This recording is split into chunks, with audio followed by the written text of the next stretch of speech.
ஒரு நார்மல் ஜாதகத்தை இப்ப எல்லாருமே இப்ப பேசிக்கா ஒரு பிறந்தவனே எழுதுறதுன்றது ஒரு நார்மல் ஜாதகம்.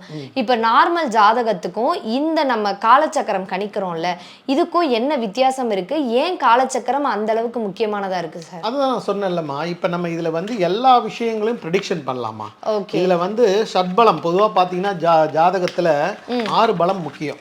ஓகே. அதாவது ஸ்தான பலம், சேஷ்ட பலம், திக்பலம், திரிக்பலம், நைசர் கிரக பலம்னு மொத்தம் 6 பலம் இருக்கு. இந்த 6 பலத்தையும் நம்ம கணிக்கலாம். அப்புறம் இந்த ஜாதகத்துல சூரியன், புதன், சுக்கிரன், செவ்வாய் இருக்குங்களா, அதாவது இந்த 9 கிரகங்கள் தான் அந்த 12 கட்டங்கள்லையும் இருக்கும். ஸோ அப்போ அந்த கட்டங்கள்ல எந்தெந்த கிரகங்கள் வலிமையா இருக்குது. இப்போ உதாரணத்துக்கு பார்த்தீங்கன்னா பார் கிராப்ஸில்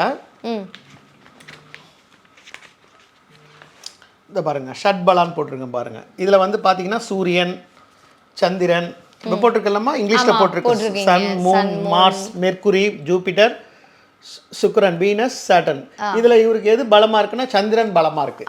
137 பார் கிராப்ஸ்ல வாங்கியிருக்கு. இதெல்லாம் நம்ம சாதாரண ஜாதகத்துல கணிக்க முடியாது. ஓகே, இப்ப புரியுதுங்களா உங்களுக்கு? இப்ப புரியுதுங்களா? அதை பாருங்க, இஷ்டபலா, ஹர்ஷபலா, ஸ்தானபலா, இதெல்லாம் பார்த்தீங்கன்னா அந்த பலத்தை சொல்றது ஜோதிடத்துல. இது சாதாரண ஜாதகத்துல கணிக்க முடியாது. ஓகே. இது ரொம்ப அதான் ரொம்ப துல்லியமாக செயல்படுறது. சொல்றது புரியுதமா? துல்லியமா செயல்படுறது. அடுத்தது இப்ப நம்ம பொதுவா பார்த்தீங்கன்னா காலச்சக்கரத்துல இன்னொரு விஷயம் என்னன்னா புத்தின்னு நம்ம சொல்லுவோம். அதாவது தசா, புத்தி, அந்தரம், இது 3 வரும். என்ன தசை நடக்குது, எந்த புத்தி நடக்குது. இப்ப சனி தசை நடக்குது, புதன் புத்தி நடக்குது. சனி தசையில புதன் புத்தி. அடுத்தது கேது அந்தரம். அது ஒரு குறிப்பிட்ட 1 வருஷம் ஓடும், இல்ல 6 மாசம் ஓடும்.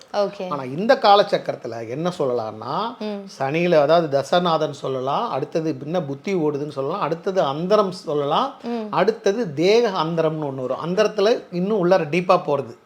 அப்புறம் பிராண அந்தரம்னு ஒண்ணு இருக்கு. அது 1 நாளைக்கு 2 நாளைக்கு தான் ஓடும். அந்த அளவு துல்லியமான விஷயங்கள் இந்த காலச்சக்கரத்துல இருக்கு. ஓகே, நான் சொல்றது புரியுதுங்களா? எல்லா ஜோதிடர்களும் 3 தான் பார்ப்பாங்க பொதுவா. தசா புத்தி, தசா என்ன தசை, அடுத்தது புத்தி, அடுத்தது அந்தரம். ஆனா இதுல தேகாந்தரம், பிராணாந்தரம், அதாவது உடலுக்கு ஒரு அந்தரம், உயிருக்கு பிராணம், உயிருக்கு ஒரு அந்தரம். இந்த அந்தரங்கள் இருக்கு. இது எந்த ஜாதகத்திலையும் கிடையாது.